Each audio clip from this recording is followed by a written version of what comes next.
I'm I Will Dominate, and this is Thorin's channel. The guy who, if I keep on associating with him, will get me banned on Twitch eventually. Right, I'm here for another episode of Reflections, and this one is going to be with Wunder, who, well, technically at the time of recording, it's the off season, so who knows where he is going. You will already know, by the way, by the time this video comes out, but that's just the way you have to do it to be legit, because I'm not a Pokemon, believe it or not, so I need to talk about things I know. Shot across the bow there. Right. Here's where I actually want to start the interview, Wunder. What's funny is I normally never ask the sort of like noob questions that like the sponsor that make you like sit down for an interview like, so how do you get into gaming and esports? Like, that's not my style, but I actually do want to ask in your case, Wunder.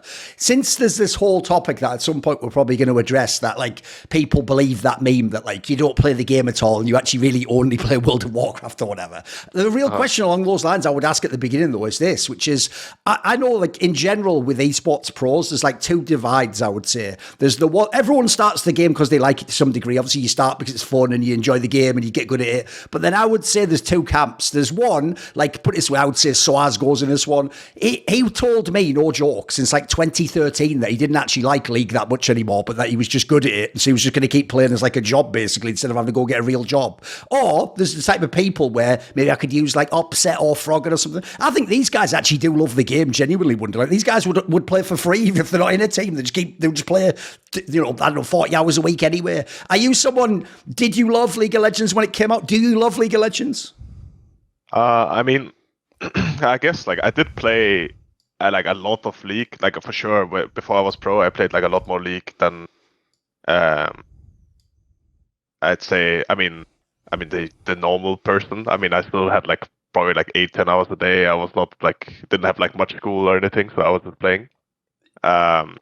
There's definitely periods in time where I'm not a big fan of League and I would rather play something else. If I was not like a professional League of Legends player, I probably wouldn't have been playing the game much at all during those periods, like where it could be like, yeah, just meta periods or just like in general, my love for the game, maybe our motivation had been going down like in a certain time. But yeah, I mean, I definitely think the part of League that I like more than well, just having like a normal job or anything, or just playing some other game is the competition. So because I'm good at it, the fact that I can go on stage and like just play against like the best players. I mean, this is like, I think a lot of pro players are probably like this, where the competition is kind of what drives them, what would drive them in the first place.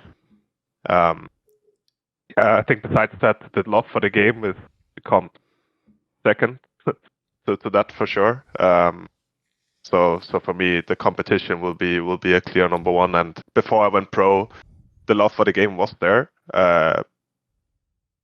but it was still like I think it was also just something that just like naturally happened. It was not something I like pushed for. Just like a lot of pros probably just like naturally just happened. You just get good and then you get an offer for a team and stuff. Yeah, sure. Yeah, and then you start playing, and then you start getting like caught by the competitive aspect of all things, right? And I think that's probably true to me as well.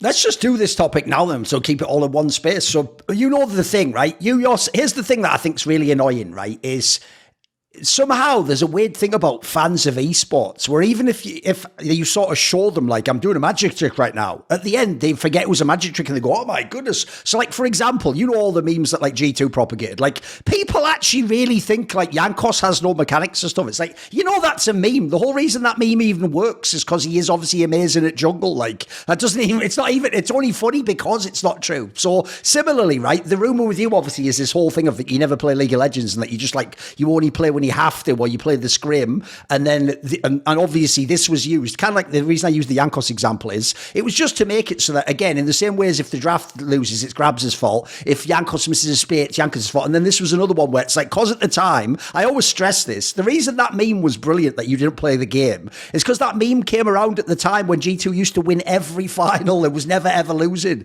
so it just made it kind of like a cool, it's almost like an anime storyline, isn't it? It's like the idea that you're the guy that like you just don't have to play that much, but you turn up, you win anyway, and then it's like, lol, you know, next season World of Warcraft's coming out. But the problem is, once obviously the G2 team that didn't win came along, people like, I think they actually think that meme's real, do that you just never play the game or that you'd hate League of Legends or something. So what would you just say to that? In the time when you've been on top, how have you done it? Have you tried to like do you try to like give yourself time off at times and then peak? Do you actually just play like a set required amount? How much truth is to it, and what is kind of your schedule, would you say? Well, I mean, first of all, of course, like to every meme or joke, there's usually like truth in it. That's sure, a little grain, right? Sure, yeah. So, for example, with the Jankos case, I think usually just when you're winning or just in general, you're being compared to the extremes, right? So in Jankos' case at Worlds, compared to the Eastern junglers when it was like Kindred, Graves, Kiana, all these champs, sure, he had a disadvantage, right? Compared to when he was playing his Java and Sejuani, all these champions that there was like no clear disadvantage for him. There might even have been an advantage for him in these kind of methods, right? And to me, if I just compared myself to the G2 team I was on, of course, Jankos we were tryharding playing the scrims, and then after he was streaming and spam queuing solo queue, I'm not gonna like tell anyone that I played more solo queue than him. Caps at that point, I think maybe by now he's toned it back a bit. I think Caps and Mikyx at that point, they were just playing solo queue like 24/7 as well. I think, well, I might be able to compare a little bit with Luca in certain periods of time, but for sure in the team I was playing the least amount of solo queue. And well, I don't know if it's like I definitely don't think solo queue is useless. I just want to like preface that. Like, I don't think it's like. I do think that there are certain times where you need something else. So if you play solo queue, let's say, for example, actually when I was preparing for BDS here, when I stopped back in for FNATIC, I mean, I'm kind of jumping the timeline a bit, but it's all good. I had to prepare against a guy who was gonna play Darius and Olaf, right? If I queue up in solo queue and I pick a champ, maybe there's like 1 out of 100 games where this matchup is going to happen. And for me, a better practice would be doing one-on-ones or just watching the VODs, or just watching the VODs of even him playing the matchup to see what he does, right? And just thinking about the game in general, I think solo queue is useful, but it's not always the most useful thing you can do. And yeah, for sure for me, like unwinding with World of Warcraft or whatever game like was... well, in kind of like whatever I liked at the time, was a way for me to, kind of like de-stress a little bit. I mean, I've always been the kind of guy that I don't want to waste time in scrims, because I feel like that's like the most egregious thing you can do. If you're not playing solo queue, sure, that's one thing. I mean, for sure you should be like prepared mechanically to also perform in scrims. That way you don't waste the time of your teammates, right? But for sure, for me, scrims are the most important time, because if you like manage to waste all your teammates' time, that's like the worst thing you can do. Basically, like if you are not prepared, well, also mechanically, but with what picks you want to play, or if you even just didn't get enough sleep and like you are too tilted from playing like 8 solo queue games in the morning and you lost all of them, something like this, I think that preventing that is better than like overdoing too much work outside of those hours, right?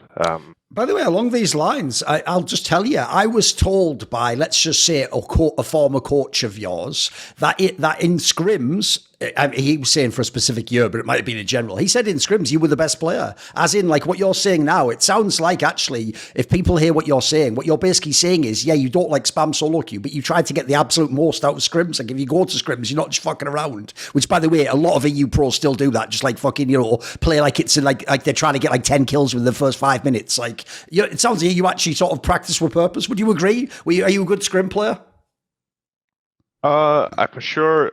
I definitely take it serious. I think it's naturally easier to go into scrims and take it more serious.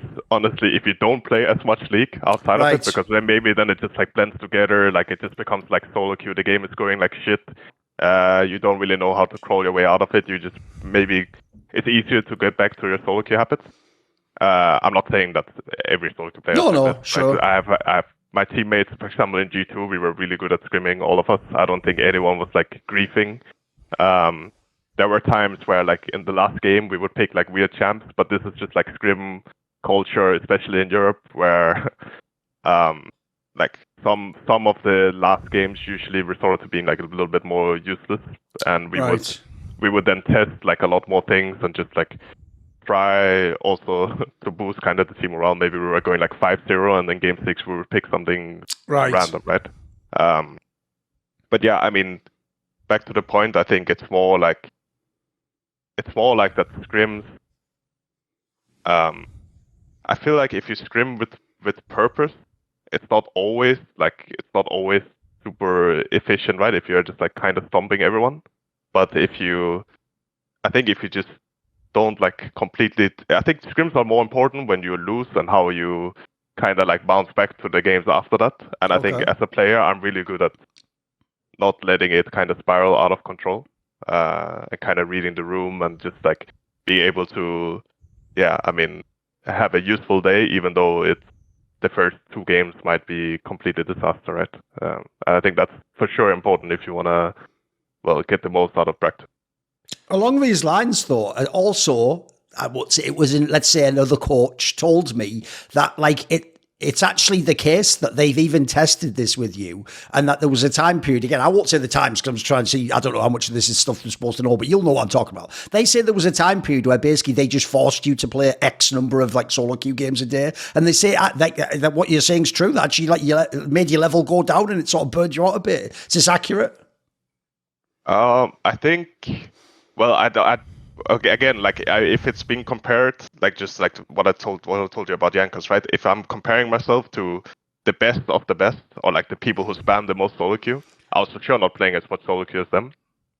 I think like the average, which I mean, of course, like there's a different reason for everything, right? But if I just compared myself to like an LEC player at the time, it was not like I was playing less solo queue than. No. By the way, I definitely don't mean this as in you don't play solo queue. I mean, I'll give you an example. You played with him. Like, if people don't know, Reckless is someone who will play loads of solo queue. In fact, he's the kind of guy where I get the vibe like he needs to have X number of games before he feels comfortable playing the official game. It sounds like for you, it's almost the opposite. Like if someone made you play like 20 games of solo queue before a specific matchup, it might actually burn you out. Is that accurate?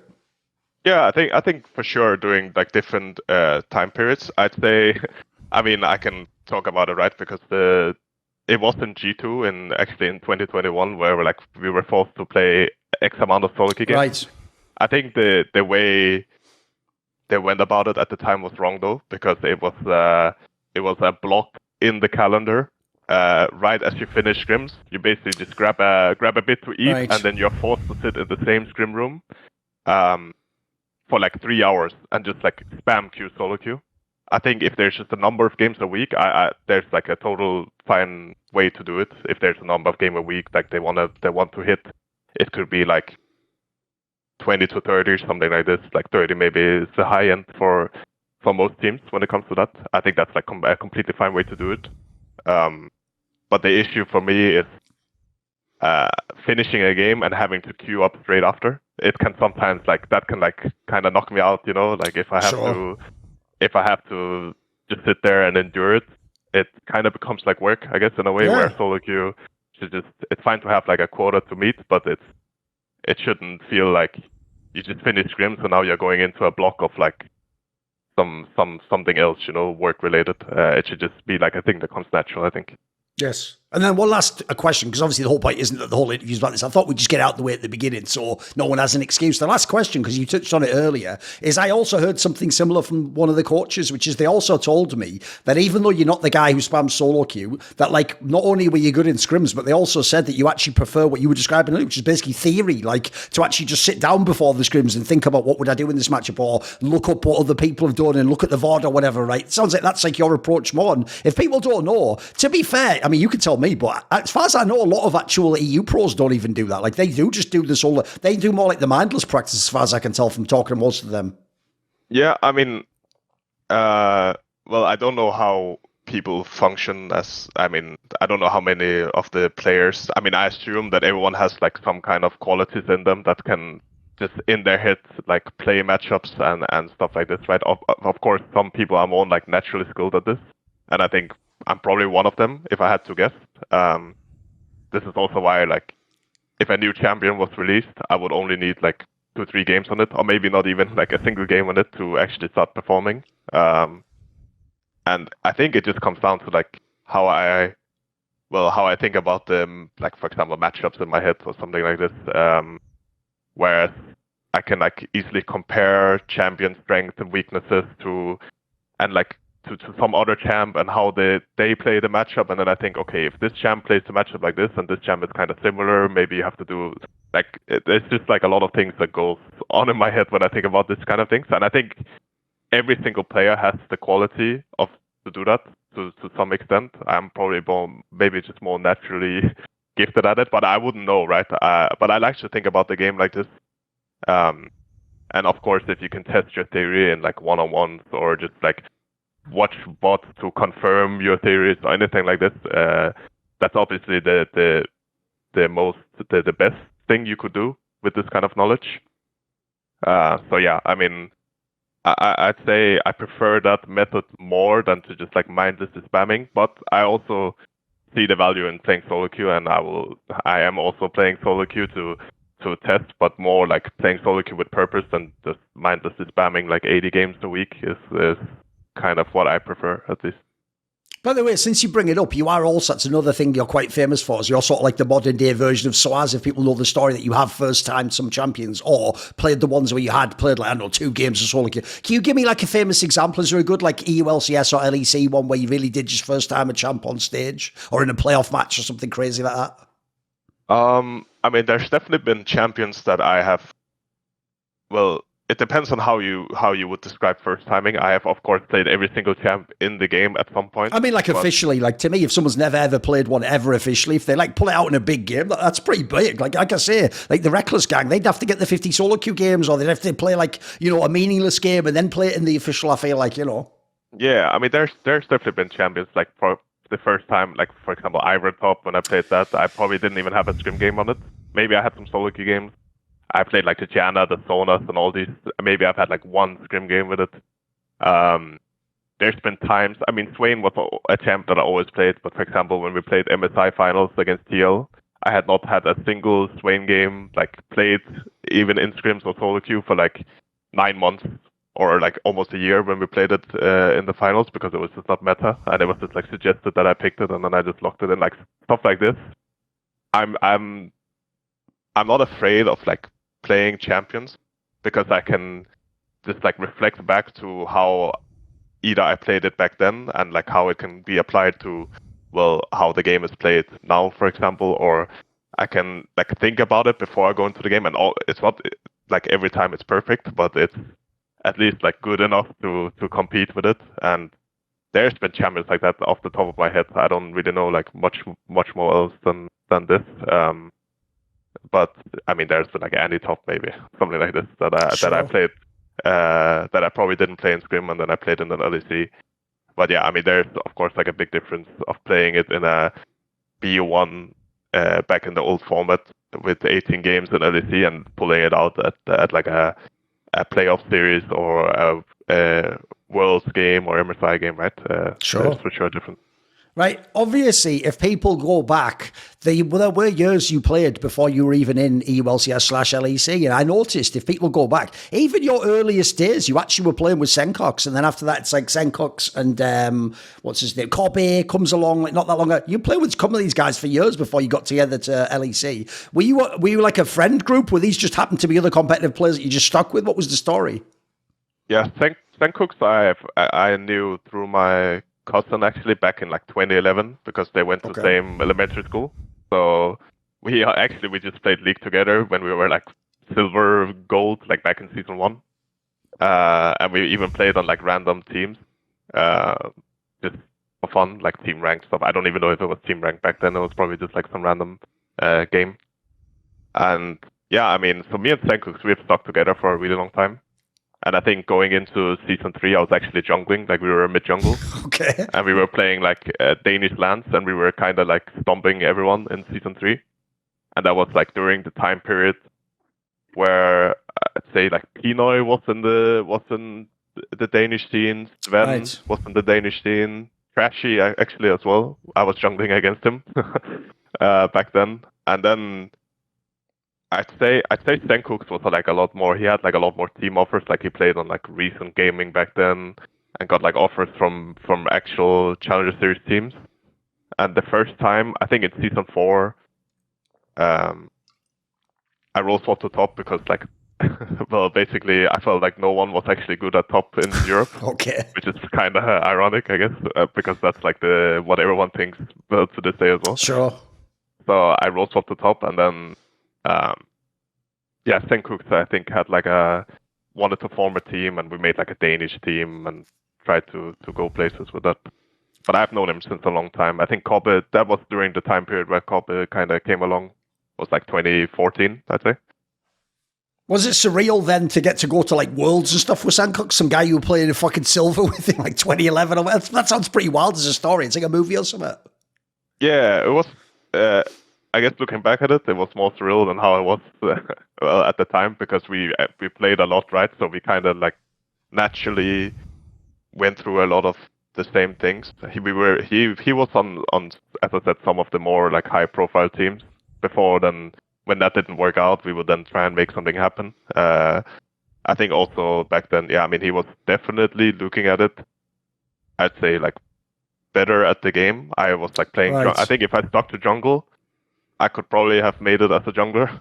But when I rose up to top, I had like some niche champs. Like this was like during the time I was like playing elite top and stuff like this, because I was basically a jungler at that point. And yeah, I'd say during that time period, he played on like better teams and he was a better player. But then after that, I think we kind of like naturally. I mean, there was a big difference between LEC players and Challenger Series players at that point. Like when we qualified to LEC, there was like a really big, like not culture shock, but like a game knowledge shock, basically. I think mechanically, we were both at the top of our game, like mid-top lane, in the challenge, like in the amateur leagues. Right. But then when we made it to that point, that was like a big hurdle, I guess we had to overcome to then actually make Worlds the next split was kind of surreal, yeah. I mean, the craziest thing, obviously, about when you guys came with Splyce to the LEC is it only took you 2 splits to be in the finals. Like, that's a pretty fast rise. Like, think about how many people the story is, like, even to make the final takes them, like, 4 years or something. Like, do you feel as though, like, even though you say there, like, initially there was a big jump up, do you feel like you adapted quickly, though?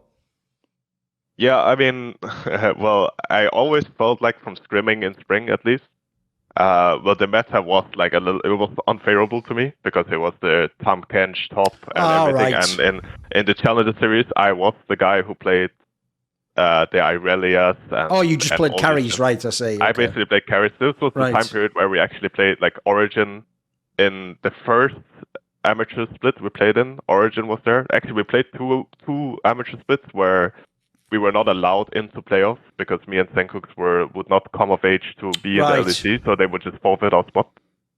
So we actually even played against like the Origin lineup that went into Challenger Series, and they were like playing the Maokais and all this, and I was looking in the Aurelia, right? And we would just get like, I mean, mechanically I would do okay, I would even get like leads, but then we would just get stomped because we didn't have like the game knowledge. And I think that was kind of true as well when we qualified. That like mechanically we were all pretty decent. But it would just not look that way because the game would just like get away for us so quick. And I think in that sense we improved a lot coming into summer. It helped that we had the lane swap thing going for us and all this. Like there was like a lot of things like weird meta stuff that we got ahead on. But just the game itself was way easier to play in summer, and we also got Mikyx, so well, our bot lane also became quite a bit better, right? And we had like actual like a way to win the game. I don't think we were like too bad in spring, but we did get like I think 8th or 7th. I think maybe 7th actually. That was like the relegation cutoff.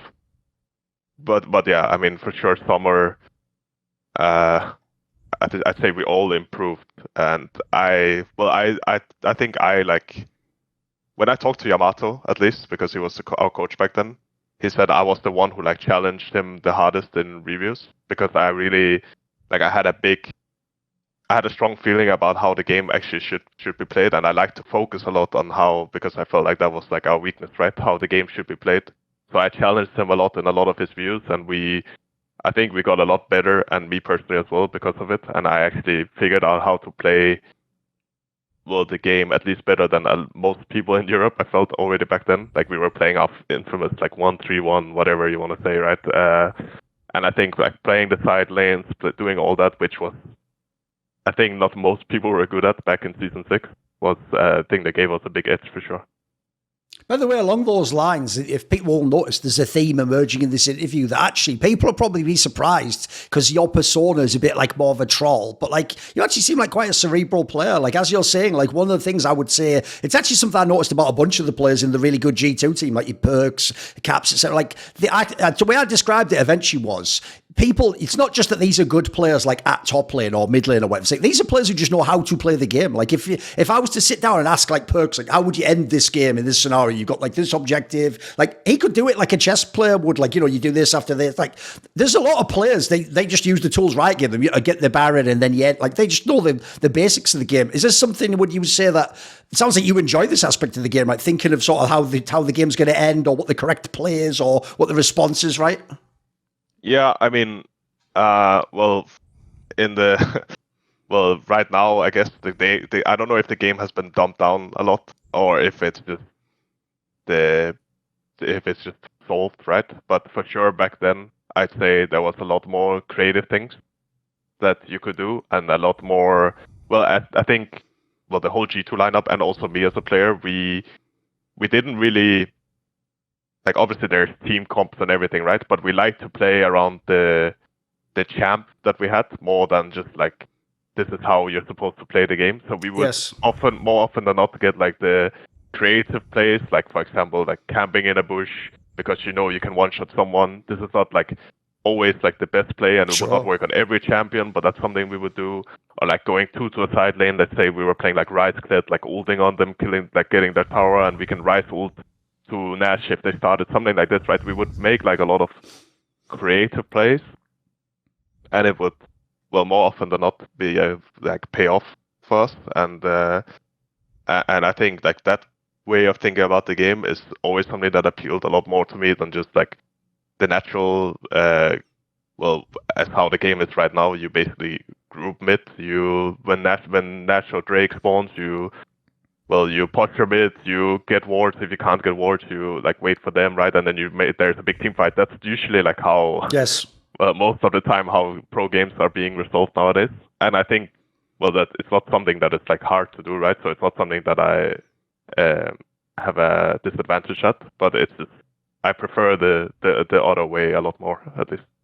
Right, on this interview, obviously we'll jump around depending on what the topic is. Since you brought up Yamato, I want to ask this because you had him like at the beginning of your LEC career, and then basically you had him last year as well, obviously. So what was Yamato like in the beginning, and then what is he like now? How's he changed? Well, there's a big contrast, actually. I think in the beginning he was, well, of course he was the coach for a lot of rookie players in the Splyce team in the beginning. And he was really good at like all the like, well, basically, I think if you were just any coach and you had coached an LEC team before and you had like sat in the discussion rooms and like soaked in everything that was to learn, I think you could probably be good at coaching the rookies, right? If you're good at like kind of conveying the message to like a new team and like making sure everyone gets it. And I think he was really good at that. I think the things he got a lot better at since then, because I think back then he was, well, he's also a young guy, right? And he was in a different period of his life, I think, where it was exciting for him to do a lot of other things than just coaching this League of Legends team. He was used like spending his time on things that, well, didn't matter for the team, and it was kind of like taking over his life, I think, back then. And that's something when I worked with him, well, now that he's the guy who, well, comes early and pretty much stays the latest out of everyone, and he works really hard, right? So there's definitely like a really clear contrast between the two. So I think the only thing we had issues with in FNATIC, and FNATIC was like a really hard team to coach for him, or just for anyone, I'd say. It was even a hard team to just like be in or like play in. But the biggest issue for him was that he, I don't think it was like helplessness, but it was more the fact that we kind of repeated a lot of things, which is good sometimes, but it was kind of like how it felt as a player was that you would wake up, you would go to the practice, and it would always turn out the same way. It would always be the same things that were communicated, because we didn't really, like, I don't think he knew how to really change what was going on, and I don't think any player knew how to like do anything. It was kind of just felt like this like hopelessness, basically, yeah. And we would just repeat. It would just be repetition every single day, and you would wake up and basically know how the day would end before you played it, right? So that was like the biggest issue we had. And I don't know if it's a coaching issue, but it's definitely not, like, it was not an easy thing to work on. But besides that, I really liked him as a coach, and I would have liked to work with him again, but that's a different topic. We kind of changed coach going into the next year. So yeah, that happened. Right, if we rewind back to when I said you went to Worlds the first time with Splyce, I have to set this up for people, because on the one hand, right, when you hear like, oh, we're going to Worlds, awesome, you're supposed to think all the normal things, like, right, you know, hopefully we get a team where it's like, you know, we just have to upset one team. Like, if people don't know, you got on paper basically the worst possible group it's possible to get. Because if people remember the old system where each of the 4 regions has a number 1 seed, I always used to tell people this. That system, people thought it helped Western teams. It's a trap for Western teams. Because like your group's the best example. In your group, you and TSM are there, right? That's a nightmare group for both you and TSM. You're the 4 seed in theory. TSM's the 1 seed, but because you're both 1 and 4, it means you can both get a 2 seed, and you manage to get the nightmare draw, which is you get a Korean and a Chinese team. So for you personally, you have the best NA team. You have Samsung Galaxy, who obviously people will know were 1 game from winning this Worlds, and then obviously there was Royal Never Give Up, was also like a mega team and went like semi-finals. Like on paper, right? It's impossible to get out of this group. There's no universe where you're supposed to ever get out. Like, did you actually think, were you like, did you have, you know, rookie delusions of like, we could do it, maybe we could? Did Scrims even suggest it was possible? Did you think this was actually doable, mate?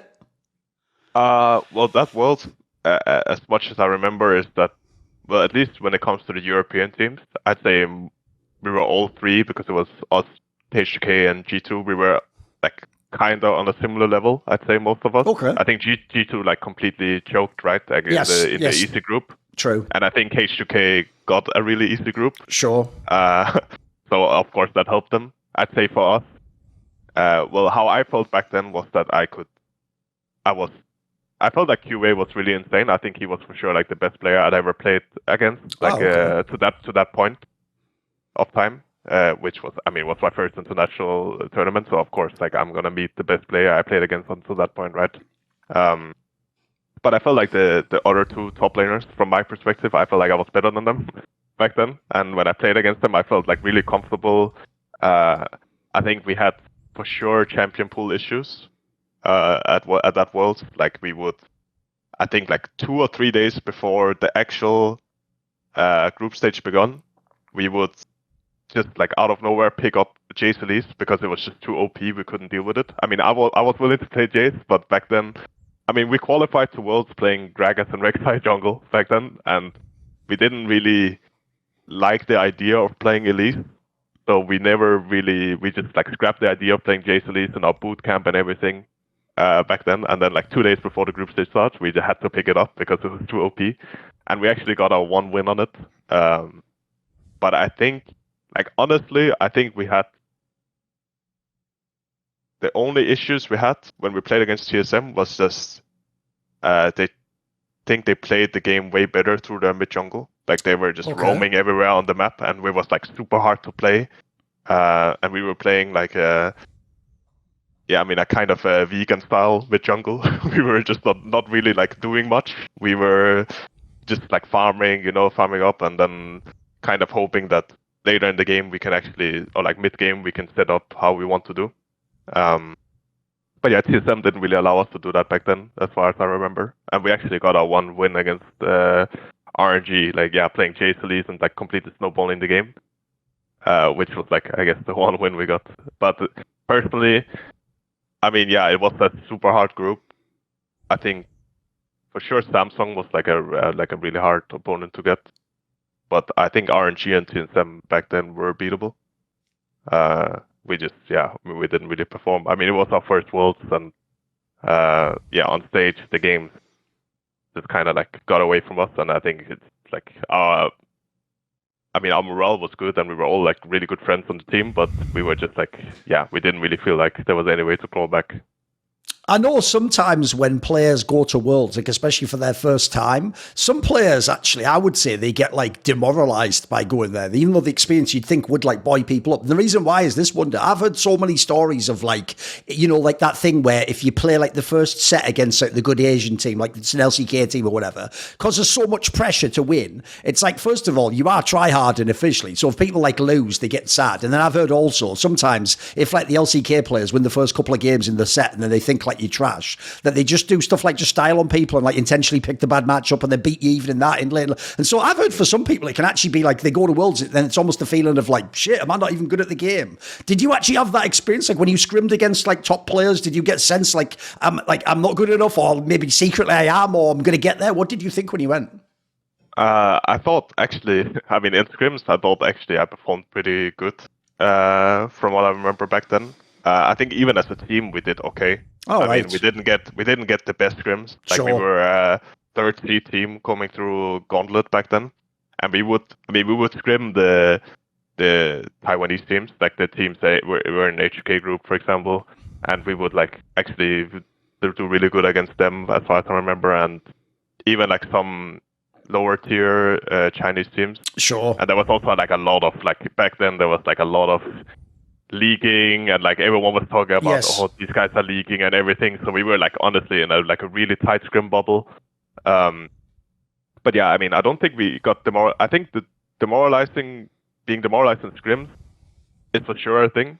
I'd say it's more real, like for example in the G2 lineups when we were scrimming the actual good teams, like for the most part, we would usually get like pretty stomped in scrims in the beginning.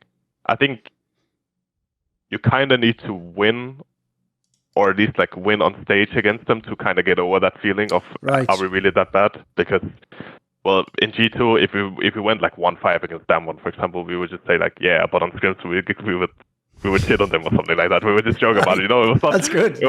It was like it was not a demoralizing feeling, but of course, like we also wanted to be good in scrims, right? But yeah, on stage back then, like we had the 6 games. We didn't really have time to get demoralized. We thought we could win against the every team back then. I think you have to think that you can win, but obviously looking back at it, the level we were at, winning it, like getting out of a group like that is probably pretty unreasonable to even think. Like the next year, when the team like was sort of run back a bit, was obviously the one where Mikyx came into the lineup, right? I want to ask this because what's funny is I do remember at the time people who were like experts on some of my shows did say like there's a guy with like a lot of skill and they were excited to see how he'd play in the team. But actually, I remember after this year, a lot of the community sentiment was actually like they thought he sucked or somehow. Like they were like, oh, whatever, this didn't work. It was a bad experiment. I have heard when he was in this team the first time around before he was with you later in G2, this is when he was like a bit quiet, right? What was that dynamic like? Because obviously it's a bit weird because like, the rest of the team's all like Danish players and then he's from like fucking Slovenia or something, right? So there's not really like an obvious match. Like, what was he like when you first played with him? Was he a bit more quiet, a bit more reserved? I mean, he was the young guy, just like, I mean, most of us, honestly, in that lineup. He was the guy, I mean, he lived with his parents, right? He was the guy who, he didn't like, he was fine just sitting at his PC. I think even back then he had like a Scott setup or something, like a 60 FPS monitor that would like turn itself off like randomly, and like he could sit and play on like any setup basically, and he would just, all he needed to was just like order food and just sit and play, and that's all he did, right? But he was really mechanically skilled, and yeah, I mean, we did have issues. I think it's good that we had a jungler like Trashy, honestly, because he was like he is not the psychologist, but he's the guy like back then, which we didn't really have any on the team, that like he's the guy willing to go take a one-on-one or something. Like he's like, let's have a talk or something, you know, like he had the more leadership aspects outside of the game than most of us. I think we were all just like grinding. We were just grinders, basically grinding the game, and he was the guy who kind of took that role on him. And I think that helped because our bot lane, yeah, I mean, they didn't really communicate a lot. And of course, as a jungler playing for that, it could be like pretty frustrating if he doesn't really know what's going on or how to progress the game for himself or even just like his teammates. So that was definitely something that we touched on back then, that Kobbe and Mikyx were both like the quiet people in our team. But yeah, I mean, he was so good that it didn't really matter. I think back then, Sven and Mithy were the only bot lane beside, like they were the better bot lane than them. They were just a lot more like consistent and just like good over a longer period and on more matchups. But I think Kobbe and Mikyx were the only bot lane that could actually match up with them. So we for sure had like the second best bot lane for the better parts of that year. By the way, this leads to a perfect segue, because when I did an interview with Sven not that long ago, he actually told me that him and Mithy did have the choice to just stay in G2 for the next year. So they could have basically been in the team you joined. And then basically, if you look at that on paper, that itself would have been a Western super team. It would have been, like, as you said, the best bot lane plus what did become the top side of the map, like Perkz, Jankos and you. Like, when you came to join G2, did you actually hear anything about that? Like, that they were building some super roster? What was the perception of joining G2? If people don't remember, by the way, this is the same off-season where fucking Odoamne got memed by that leaker guy that he was joining G2, which obviously didn't work out on Loco and all that. But yeah, like, if people remember, like, that could have been like the season 8 you could have run the table, right? Well, actually, in season 7 even, this is a long time ago, so it's like fine. I was like, the culture back then in the LEC, also with the format, basically after the games you would all go out to like a bar. Everyone would go and include, especially super famous, yes. So like the poaching back then was crazy, right? It's ridiculous. You would have like Trick like jumping up and down, screaming like G2 Wunder, G2 Wunder, like back in 2016. So come 2017, right? And I did also get an offer by them. All right. But because of like all the things that happened, well, we had like a really good second split, right, in Splyce, and like we kind of made it. We made it to Worlds in our second split. We had like a good. They convinced you, didn't they? They run it back. We'll do it better next year. It sounds like they got you. I could get like double the salary on Splyce if I stayed. Oh right. Also G2 bombed out in. That's true. What's it called? In group. So I was like, there was like a lot of things. I was like, I probably should really take this G2 offer, but they were also like, they kind of gave me the message of, yeah, we could play with you, but we don't like really want you, like and. In Splyce, I had like this good camaraderie with all the team and stuff like that. So in hindsight, there's like a lot of regrets probably, but also if I joined like a G2, let's say 2017, maybe the 2018, 2019, like a lot of things could have changed, right? Maybe Sven Mithy would have stayed. Honestly, in 2018, I had hope that Sven and Mithy would stay with the team. Of course, like they were the best bot lane in 2016 and 2017. And getting Yanan like a Korean import back then, I think. But did he actually even play? He did play in 2017, maybe. I don't know if he was like a complete rookie. I think he played in Rocket or something before G2. Yeah, I think so. Yeah. So yeah, getting like lower tier bot lane was not like ideal, but sure. Well, at the same time they got Jankos as well. I think there was some issues with H2K, maybe not like they were not willing to let him go or something. But in the end, we got like Jankos, and I was like. Yeah, happy of course playing with Perkz because he was also the best mid laner 2016, 2017. So coming into 18, I knew that we were gonna have like strong top side for sure. And then, well, we also I bombed out on Splyce in 2017, right? We got like knocked out in quarters both times. So I for sure had to get out. I think we all had to get out. It kind of ran its course. So. I was happy that I actually got the chance to join G2 that time around again, even though I rejected their first offer. By the way, though, I will say, like, to make it reasonable, though, in the same way as we all know, I mean, there's been a lot of famous EU teams where the top laner rather did just pick a tank or, like, maybe the odd bruiser, and it was all about play through, like, mid and bot. Like, to be fair, in this team, I'm sure it did streamline the way the game worked, though. Like, when you have a lineup of players like that, like, it's like people can have egos. Like, if you were a top laner, you're going to get to play carries. Like, in the 2018 line, it's obvious you're going to get to play your carries when they're in the meta, right? So, in that sense, it must have been good to show your skills off that year, though. Yeah, definitely. I mean, I think when it comes to how much I learned about the game, I'd say in 2016, my rookie to the LEC is probably number 1, but then number 2 will for sure be like 2018. I think, well, it was not just about like how to play like the side lanes or anything like that. I also like learned to play the game like well with my mid laner and like my jungler and like early game and all this kind of stuff that this was not really existent on my previous teams. And yeah, I mean, definitely it was like there's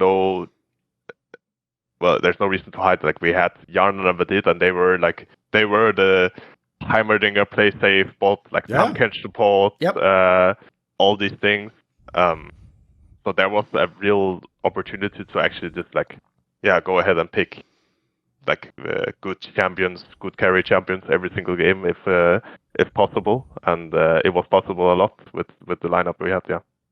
Because, back in the day, I did an interview with my favourite player, which is the Korean player Flame, the top laner. And he actually had a really insightful interview comment, which is back in season 8, we'll talk about here, where he said at the time, because this is at the time, if you remember, when that guy Khan used to play in that Longzhu / later it became like, I think it later became whatever Gen G was or whatever, if people remember. That team was the one where he used to just play carries like every game, and at the time he was like giga stomping all like LCK or whatever, right? But when I asked Flame, like, how was he able to do that when everyone else in the world, like, half the time has to play a tank or a bruiser? And he basically said, like, you can only do that if you have a bot lane. Because if you remember, that guy had like Prey and Gorilla as his bot lane. He said you can only do that if you have a bot lane where essentially it's like the reverse of having the tank top lane. It's like they just go even every time. They never take a gamble. They never get behind in the lane, and so it just enables you as the top laner to actually have proper carry priority. Because I feel like that's the area where, even though on paper, like top, mid, and ADC are all supposed to be the carry positions, like if you are top lane, it's not as simple as you just pick what you want, right? Like it's very much around like what else is picked in the comp to even allow you to pick the real carry, right? You can't just pick the fan who thinks it's like soloq. It's like, oh, I should pick Camille here. It's like, mate, unless I have the right comp, that's a fucking terrible pick in most games, right? Yeah, I mean, it's definitely good to have. I mean, I wouldn't even say like a good bot lane, but like good at not losing. Yes. I mean, we've definitely had like issues. For example, our RNG series at Worlds, like where we were like we were all in good spirits, right? But it was like, oh, we didn't fall 50 CS behind the bot lane at 10 minutes this game, Like we actually could stand under our tower, and we didn't have to like go back to tier 2 at like minute 3, I definitely think we were like, because back then it was Longzhu, as you said, with Khan, and they definitely had like a way more explosive way of playing the topside carry style than we had. I think they were really good. Like they were for sure the best team back then at abusing with jungle mid moving and getting like early 3-man dives and just completely like exploding the game on topside. I think we were just good at playing topside because it's gonna sound cocky, right? But we were just better. Mechanically, I was better than every single top laner in the LEC that we played against. And even if I was playing like a self-sufficient top lane champ, like at a matchup that didn't really require much attention, I would still get leads, and we would still get into positions where it became like a top side, mid-top jungle focused draft. So it was different to Longzhu in that way, but we also, we also, because we were like good at laning, and Jankos was good at like knowing which camps to take and when to actually come and assist laners. I think he was better than that than pretty much every jungler, maybe even in the world. Like he was really good at giving up camps and knowing where to be on the map. It kind of made the game really easy for us to play. Like either, let's say, enemy top doesn't go and get farm, or he extends and dies to a gank, right? We would more play in that way than the super explosive Longzhu style, I think. By the way, obviously another part about like the whole G2 meme culture is people don't really actually, the joke is the fans all think from the interviews and content, they all know who you all are, but part of the meme aspect sometimes I think masks it. So for example, like the meme within G2 when it was the super team was like Jankos is shit and everyone thinks he's rubbish or whatever, whereas like the joke is whenever I talk to any of the actual players privately, they're all like, it's the opposite. He's actually like the best jungler I've ever played with. He's insane. So this is actually though the time period I know this year when he himself would say he was still like developing his game knowledge and like this year, like the years when he leveled up. So who was Jankos to play with as a jungler through your career, would you say? What's he been like? In the beginning he was I'd say, in the beginning he also played with Perkz, right? So he was like less of the leader, more of just like, he knew where to be on the map. He like knew how to play around his lanes. Maybe not be on the map, but he knew how to play around his lanes more than most people.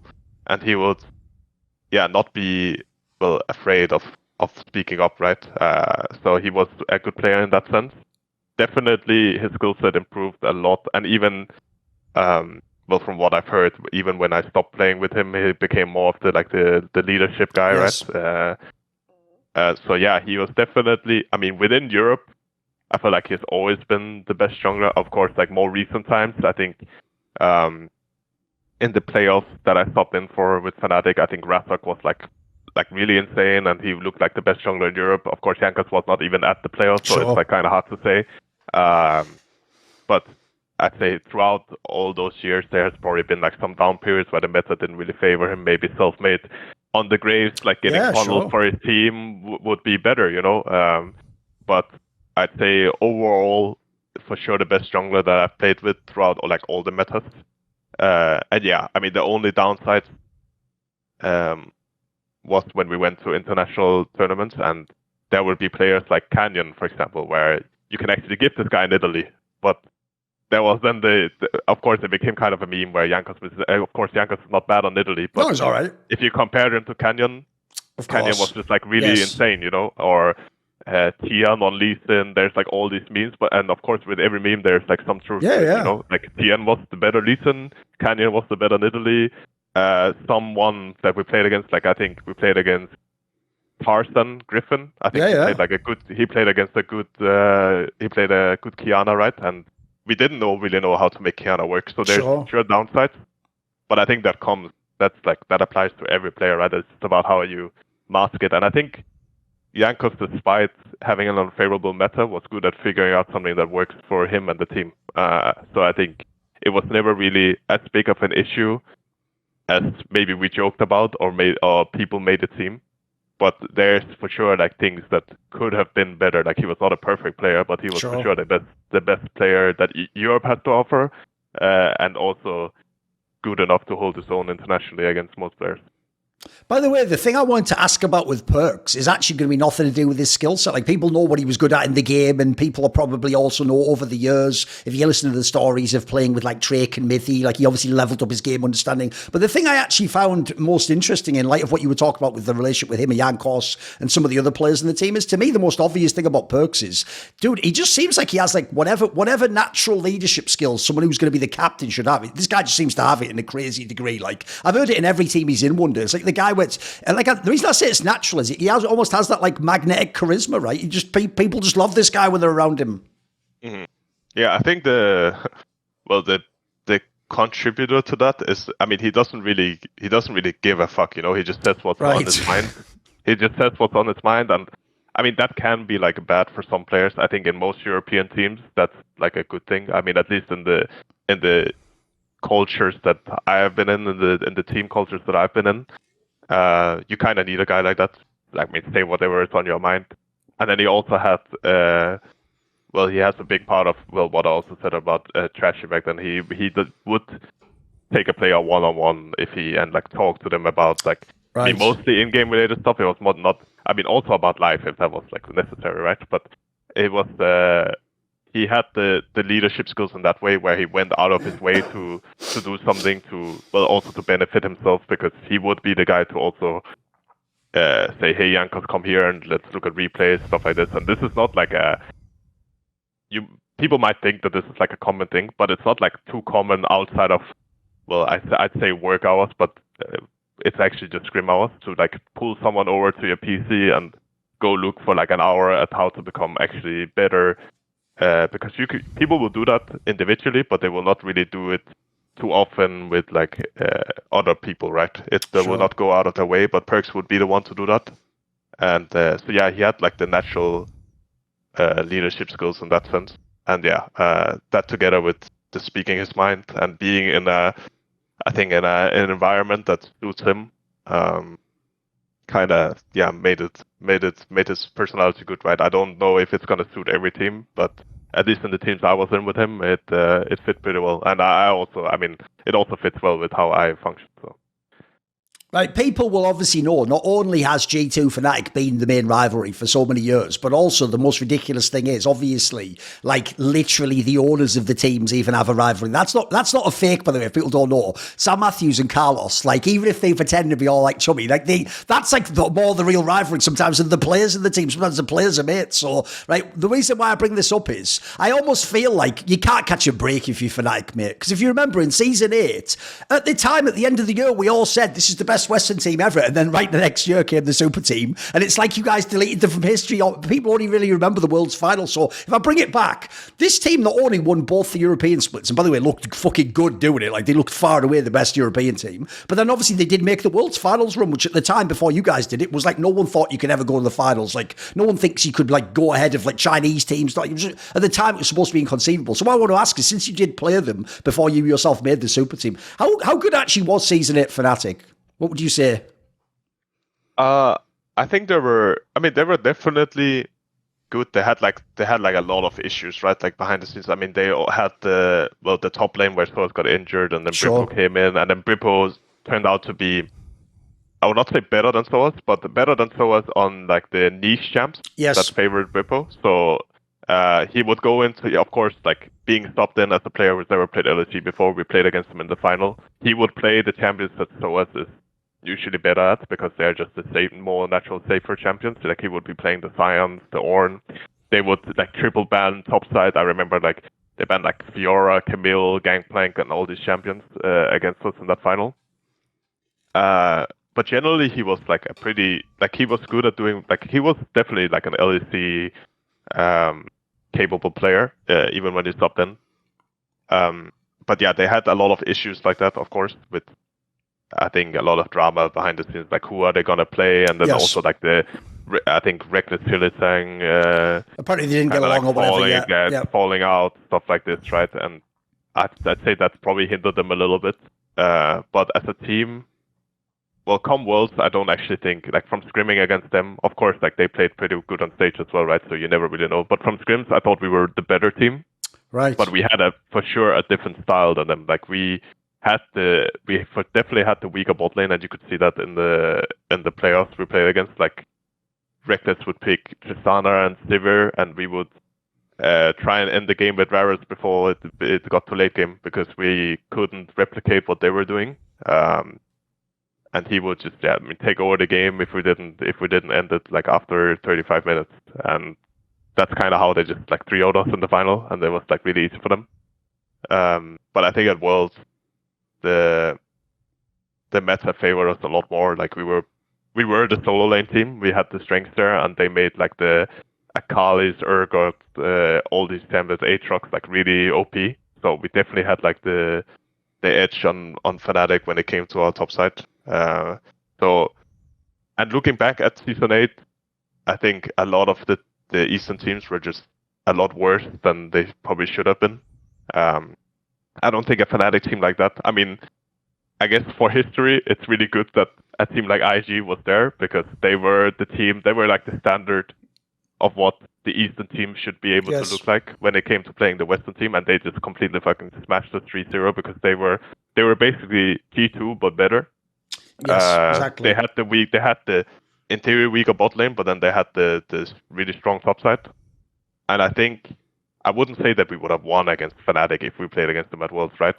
But we were like the IG light in that sense, and that's I think why we were able to beat RNG as well, because we had a big edge on the top side. Yes. And also why I think FNATIC in theory should have no business of making it that far, but IG was just the only team that played like us, and they were just better. So they were the ones who had to stop everyone from winning, right? And I think all the other Eastern teams were just maybe in a different mindset. Maybe they were like brainwashed by RNG, because RNG looked like the best team, and the meta just like completely turned it 180 on them, right?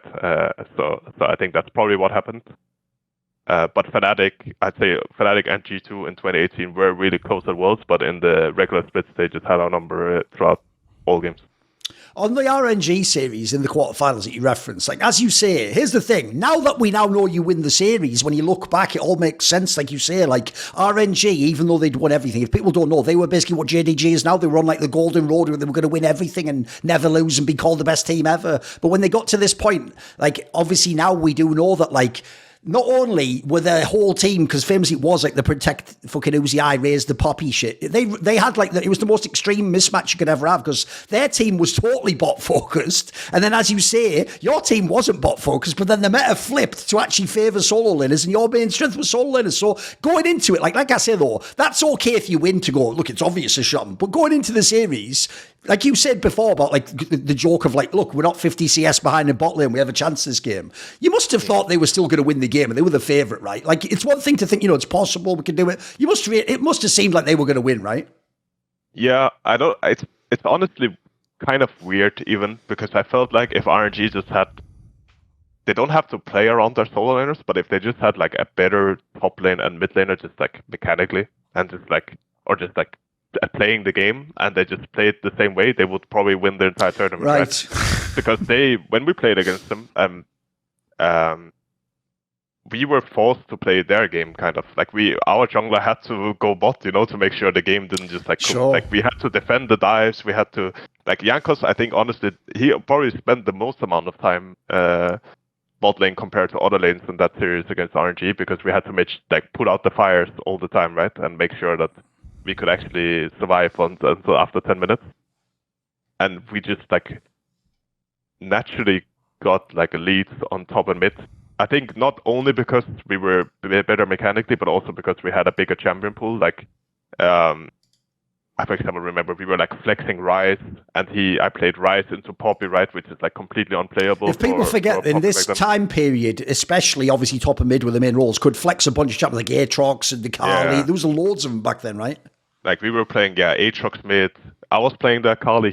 Perkz was playing the Akali. I think the only champion that we stopped flexing basically at that point in time was Irelia, because Perkz had like some really unfortunate Irelia games in 2018. So I think Irelia was like, we had like the joke, right? When we pick a champion, we say, yeah, it's a flex, but it's going top. And that was like the kind of joke, right? And it also kind of became true with like Aatrox. We would say, yeah, we pick it early, it's a flex, but we all know it's going top, right? And then that was like, yeah, kind of how we talked about it. But we played like a lot of flex champions, and we just completely outdrafted them pretty much every game, I'd say. There are some games where we didn't abuse it as much as we could have, but we had like favorable matchups a lot, and we really pushed the individual lane matchups as well. And then that also allowed Jankos to help our bot lane a lot more. And despite that, I think then that's why I say if they just had like better players top mid that were capable of playing these champions, they don't even need the comp really to make sense. But the champions that can survive on its own and actually like be good in the game, I think they would have been the best team at Worlds as well, because their way of playing around bot lane has always, I don't think there's a time where it has never been not the best way to play. to just like not like hard focus on bot, but just on average, I think you care more about how your bot lane is going. And if your bot lane is like completely fine, going even, and you don't need any jungle attention, then you can start doing other things, right?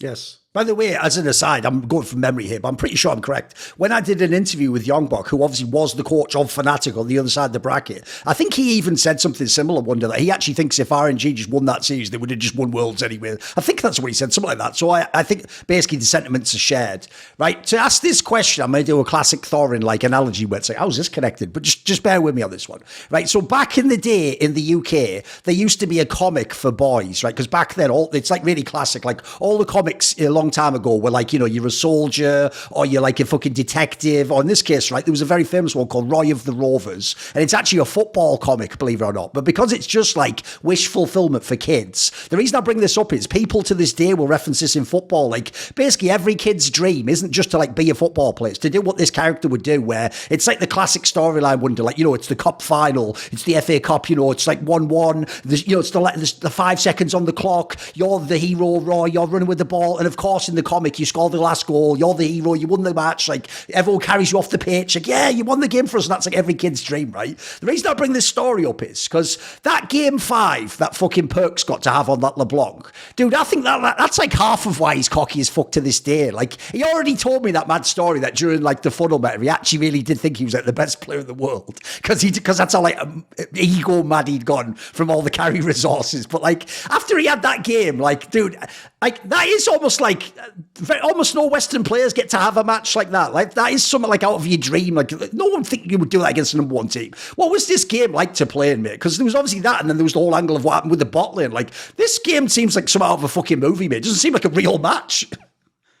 Yeah, I mean, I say throughout the entire series, we were like we had like so much confidence. I think me and Perkz especially, like we would go like toilet in between games, and we would like say, yeah, we got this easy. Just don't press. Okay. We would say this is like a free win. Just keep it up, and just don't press tab and like look at bot lane. See, Right, we can carry this, you know. Like, and we were like, yeah, we got this, you know. And I mean, for sure, the game 5 was just like, I mean, it was just kind of like silent in the game. He would go for like a lot of plays, like solo plays on his own, and it would work out. Some of them were like, if you look back at it, some of the plays he went for were like a it was a bit hyphy, you know. Yeah. There was probably better plays to be made, but he had like his pop-off game, and everything. It's like one of those games where just everything you do just ends up working out. And yeah, I mean, as for me playing in the game, I was like getting my like CS lead, you know. I was not really doing anything else than that. I was just like pushing my waves, playing my good matchup, getting my CS lead while he was just doing all the plays. So yeah, I mean, we definitely all got like carried that game. And who knows? I mean, if he hadn't have done it, like we even almost like threw the game. So like that was like a real chance. I mean, it was a game 5. Like real, I guess, like what you would call it, like nail biter or something. There was like a lot of chances to actually just lose that game. I mean, I think in the end, we got 3-0 by IG the series after, right? But at the time, like it was like a really like surreal game to play. I guess like after it was kind of crazy. I mean, we kind of defied like all expectations. Even, I mean, I would not even blame like my bot lane for going into the series, or even like after the first game to think, holy fuck, we are just gonna get stomped, you know, because it was like from the fans' perspective, it was like it was the biggest mismatch that has probably ever been quarterfinals at Worlds. So we always had the running joke in G2, like, I mean, but every time we were to play like a BO5 against the team, once we were actually good, we would say there's no way we let this team win 3 games against us. Like we are playing a BO5, they have to win 3 games out of 5 to beat us, and there's no way. Maybe they can win 1 game, but there's no way we let them win 3 games. And that's why, I mean, winning a BO5 against RNG, they would have probably thought somewhat like the same, you know. I mean, they would probably have looked at our games and thought like, oh, Wunder played Camille 1 game and like they backdoored or some shit. You know, like maybe they get Heimer and something like this, you know. But there's no way we let them do the same thing 3 games in a row. And yeah, I mean, it happened. I mean, we ended up winning 3 games against RNG at that point, which was completely crazy. Right, here's the thing. When people remember the semis, as you say, everyone just remembers that it was a complete stomp. Maybe they remember that play TheShy made on fucking Aatrox, which is now like the signature play or some bullshit. And then obviously it was easy, and then people remember they actually won the finals in the same way as all this stomp FNATIC and they won Worlds, right? But the point I want to bring up is this. I want to give you a chance to defend yourself on this one. Because when I did my reflections with Perkz, right, I tried to do it fair, Wunder, and just be like, well, you know, you and Wunder were really good soul winners, but obviously TheShy and Rookie were like the shit, weren't they? They were like the best, so you guys couldn't do anything. And then he tried to flip it and be sort of like, well, you know, I think it was mainly like Wunder getting owned or something. Some bad angle like that. Like he even said something like, you just always did bad against TheShy or something. Like, what would you say? Is he just being cheeky there? Like, did you specifically have a hard time individually? What do you think?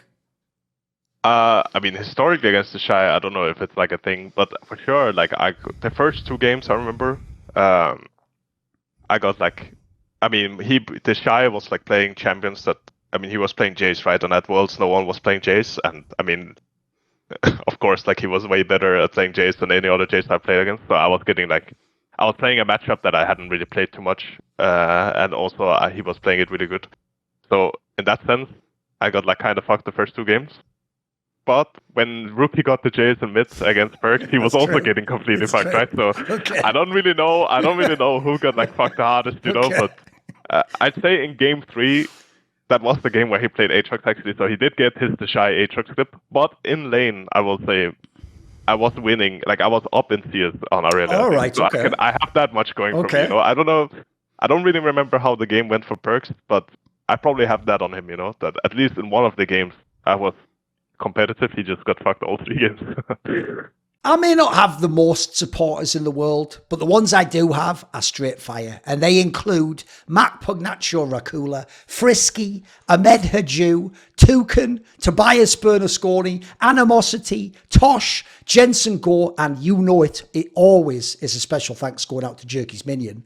Do you want to suggest a topic or a guest for my show? Do you want to see things I say on my Discord, little piece of straight fire I drop in the Patreon only channels, stories I tell people in the other ones? Do you want to ask a question in my monthly AMA? Do you want teasers? Find out who the next guests are for Reflections interviews? Maybe you want to be one of those people who takes part in the long form discussion with me where we talk about whatever's on your mind in esports. Well, if any of those or more sound interesting, why not support me, put your money where your mouth is, and join the Skrilluminati today via the Patreon link in the description box below.